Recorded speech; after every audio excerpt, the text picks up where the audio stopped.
Assalamualaikum warahmatullahi wabarakatuh. Thank you for the opportunity. The first is I want to say thank you for my God who always bless me. That's why I can make this video. And secondly, thank you so much for my lecturer who has given me chance to make my mid test. Well, I am Sandaratu. I am from class C 2019, and now I am 5 semester. This course is ESP or English Specific Purposes, and the lecturer is Mr. Ari Isma SPD MPD. Well, in here I will explain what the material I can get from the first meeting until the last meeting. The first meeting is the origin of ESP.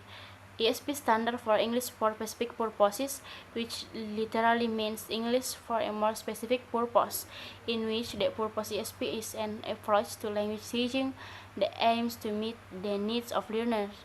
The first is the origin of ESP.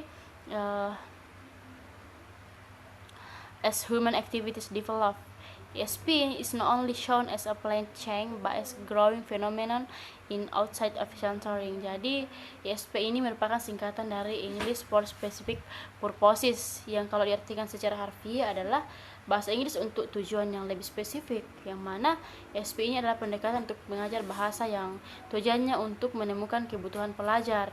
Misalnya pada mahasiswa keperawatan atau teknik, maka itu harus ESP ini hadir untuk memberikan pelajaran yang berkaitan dengan apa yang siswa butuhkan atau kebutuhan siswa. Kemudian second meeting, pertemuan kedua, ESP is defined as a city form which was discovered by the adventures of ELT due to anxiety, because the city of OID did not support its population growth, so that many ELTS were surprised by the prospect, because it's not a place for people who grew up in the landscape of literature and soft English. You can see in Darwin book The Origin of Species. Jadi ESP ini didefinisikan sebagai kota yang terbentuk yang ditemukan oleh para petualangan ELT akibat kegelisahannya pada waktu itu karena suatu kota yang disebut dengan kota OID tidak mendukung pertumbuhan populasinya, sehingga banyak ELT yang terkejut dengan prospek tersebut. Karena itu bukan tempat bagi masyarakat yang dibesarkan dalam landscape sastra dan bahasa Inggris yang lembut, dalam bukunya Charles Darwin The Origin of Species. Kemudian ESP is not a planned and coherent movement, but a phenomenon that grows out of a number of unified strands. If previously English had determined its own destiny, now English has become subject to the wants, needs, and demands of people other than language teachers.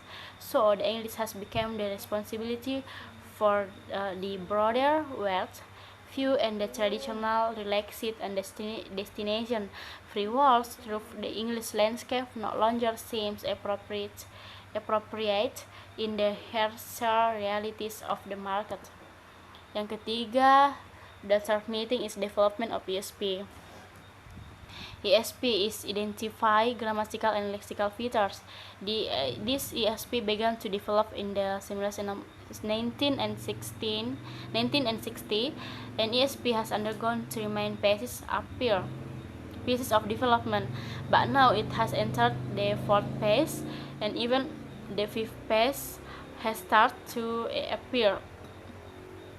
Jadi di sini ESP ini diidentifikasikan gramatikal dan leksikal fitur. ESP ini dimulai berkembang pada tahun 1960-an dan ESP ini mengalami 3 fase pengembangan, tapi sekarang sudah memasuki fase keempat, bahkan fase kelima sudah mulai muncul. ESP pada umumnya digunakan pada bahasa asing untuk kegunaan tertentu, pada bidang ilmu dan profesi tertentu yang bertujuan untuk peran bahasa Inggris sebagai komunikasi baik lisan maupun tulisan. Seperti yang saya telah jelaskan tadi di materi pertama, itu berdasarkan kebutuhan para siswa. Kemudian pertemuan 4 itu for meeting course design.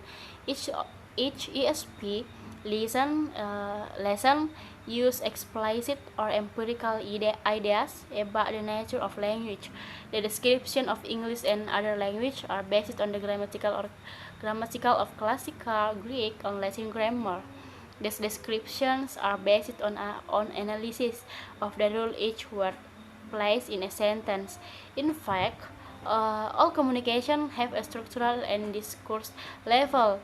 They are not explicit about each other but complementary, and each match might have its place in ESP. Jadi setiap pelajaran ESP menggunakan ide eksplisit atau implisit tentang sifat bahasa, deskripsi bahasa Inggris dan bahasa lainnya didasarkan pada tata bahasa klasik, Yunani, dan Latin.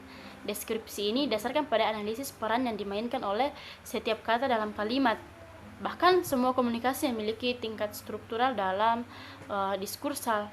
Mereka tidak eksplisit satu sama lain, tetapi saling melengkapi, masing-masing mungkin memiliki tempatnya dalam ISP ini. Kemudian yang 5 meeting, theory of learning. In understanding language better way, to learn is not based on the nature of language but rather on understanding the structure and process in the mind, and techniques, methods, and even the content of language.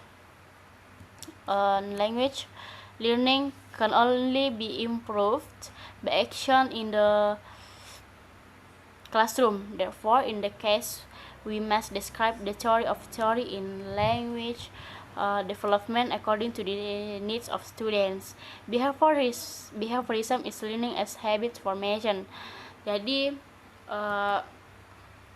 pada materi kelima ini di sini dijelaskan tentang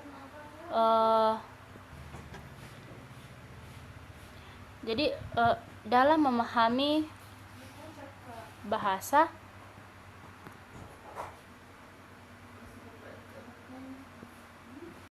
dari pertemuan kelima ini tentang theory of learning.